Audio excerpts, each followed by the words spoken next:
Hello दोस्तों, कैसे हैं आप सभी। उम्मीद करता हूँ आप सभी बहुत ही अच्छे होंगे।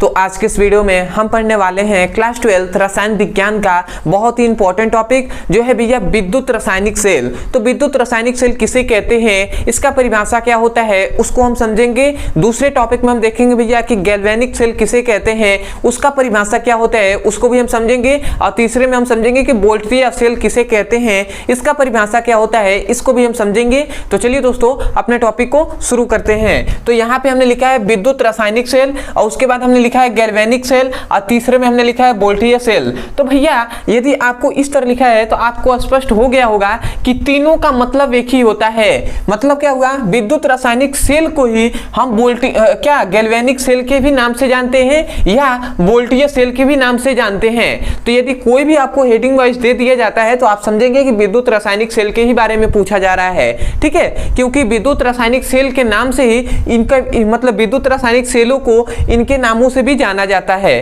तो आशा करते हैं आप समझ गए होंगे।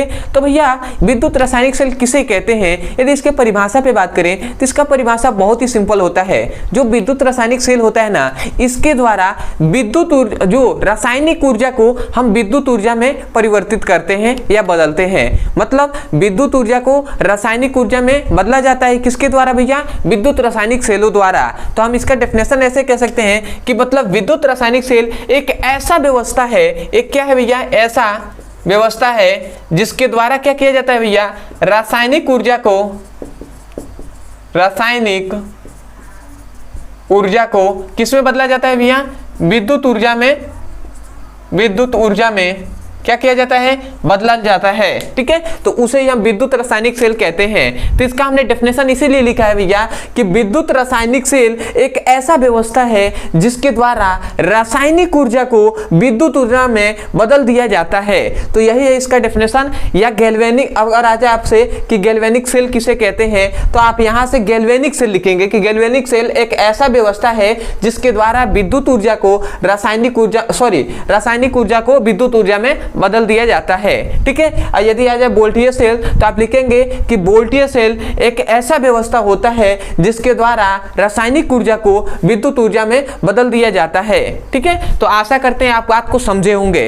अब आते हैं इसमें कुछ नोट्स है, ये तो हमने डेफिनेशन जान लिया, इसमें कुछ पॉइंट्स हैं जिसे हमें जानना बहुत ही आवश्यक है, तो उसे भी हम देख लेते हैं। तो सबसे पहला नोट्स में आप लिखेंगे, ठीक है, इसको कलर आप बदल के लिखेंगे, ठीक है। तो सबसे पहला जो रासायनिक सेल होता है ना, मतलब विद्युत रासायनिक सेल या गैल्वेनिक सेल या वोल्टेज सेल, इसकी खोज भैया देखिए 1780 ईस्वी में किसने किया था, लुइस गैल्वेनिक, तथा सन 1800 ईस्वी में एल्डरसन वोल्टेता द्वारा किया गया था, ठीक है। तो देखिए 1800 में भी हुआ था और 1780 ईस्वी में भी हुआ था। और देखिए इनकी कौन, गैल्वेनिक ने किया था और दूसरा क्या है, वोल्टेता एक नामक वैज्ञानिक है, इनके द्वारा किया गया था। इसीलिए गैल्वेनिक और वोल्टेता ने इसकी खोज किया था, इसीलिए इन्हें क्या किया जाता है, गैल्वेनिक सेल या वोल्टेज सेल भी कहा जाता है। भैया इन दोनों ने खोज किया था, गैल्वेनिक और वोल्टेता ने, इसीलिए इसका नाम भी रखा गया गैल्वेनिक सेल या वोल्टेज सेल। तो आशा करते हैं आपको समझ में आया होगा कि इनके खोजकर्ता के नाम पर ही इनका नाम दे दिया गया। विद्युत रासायनिक सेल को ये भी नामों से जाना जाता है, इसीलिए हमने यहाँ पे लिखा है। अब आते हैं दूसरी बात। तो जो गैल्वेनिक सेल होते हैं वो स्वतः ही रेडॉक्स अपक्रिया करते हैं। वो स्वतः ही क्या करते हैं भैया, रेडॉक्स अपक्रिया, मतलब स्वतंत्र अवस्था में ये हमेशा रेडॉक्स अपक्रिया कहते हैं। और रेडॉक्स अपक्रिया का मतलब ये मतलब ऑक्सीकरण और अपचयन स्वतः ही करते रहते हैं। ऑक्सीकरण और अपचयन की क्रिया स्वतः ही स्वतंत्र अवस्था में करते रहते हैं, यही इसका मतलब हुआ। तीसरी बात आता है कि गैल्वेनिक सेल में जो अधिक विभव होगा, मतलब गैल्वेनिक सेलों में जिस इलेक्ट्रोड का अधिक विभव होगा उसे हम एनोड कहते हैं, ठीक है। गैल्वेनिक सेल होगा ना तो उसमें जो जिस इलेक्ट्रोड का मान लेते हैं गैल्वेनिक सेल है ये, ठीक है। इसमें 2 इलेक्ट्रोड है, ठीक है, समझिएगा, एक ये है और एक ये है। अब मान लेते हैं इसका विभव क्या है, अधिक है और इसका कम है। तो भैया जिसका अधिक होगा विभव उसे हम एनोड कहेंगे, ठीक है, और जिसका कम होगा उसे हम कैथोड कहेंगे। तो इसीलिए हमने लिखा है कि गैल्वेनिक सेलों में अधिक विभव वाले इलेक्ट्रोड को एनोड तथा कम विभव वाले को कैथोड कहते हैं। तो आशा करते हैं इतनी बात आप समझ गए होंगे। अंतिम एक पॉइंट जान लीजिए, ये बहुत इंपॉर्टेंट है कि गैल्वेनिक सेलों में जो एनोड होता है वो ऋणात्मक होता है और जो कैथोड होता है वो धनात्मक होता है। जस्ट इसमें अपोजिट हो जाता है विद्युत रासायनिक सेलों में। क्या हमने कहा भैया कि जो एनोड होता है वो ऋणात्मक हो जाता है,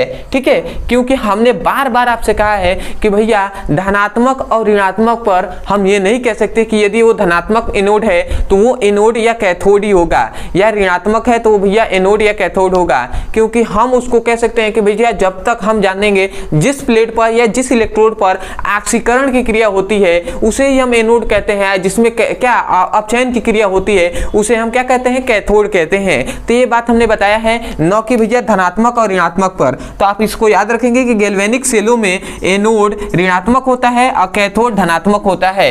तो आशा करते हैं भैया कि आपको बहुत ही अच्छे तरीके से समझ में आ गया होगा कि विद्युत रासायनिक सेल किसे कहते हैं। तो मैं यही कहूंगा यदि सच में आपको इस वीडियो से सीखने को मिला हो, यदि समझ में आया है तो भैया सबसे पहले तो चैनल को सब्सक्राइब कर दीजिएगा, वीडियो को लाइक कर दीजिएगा, हो सके तो मैं कमेंट सेक्शन में जरूर बताइएगा कि आपको वीडियो कैसा लगा। दूसरी बात, यदि कोई भी टॉपिक समझ में नहीं आता है किसी भी क्लास का, फिजिक्स और केमिस्ट्री में, तो केवल आपको उस टॉपिक का नाम लिखना है यूट्यूब पर, अंत में हमारे चैनल का नाम लिख देना है ब्रदर सर, आपको वीडियो मिल जाएगा, वहां से जाकर अच्छे से पढ़ाई कर सकते हैं। अदरवाइज यदि किसी भी क्लास का फिजिक्स और केमिस्ट्री का चैप्टर वाइज सीक्वेंस में एक एक करके वीडियो को पढ़ना है और आपको चैप्टर वाइज मतलब सिलेबस को कंप्लीट करना है, तो आपके लिए एक नंबर यहाँ पर दिया जा रहा होगा, इस नंबर पर व्हाट्सएप करके आप मांग सकते हैं। तो चलिए दोस्तों, आज के लिए इतना ही, मिलते हैं अगली वीडियो में, तब तक के लिए धन्यवाद। जय हिंद, जय भारत।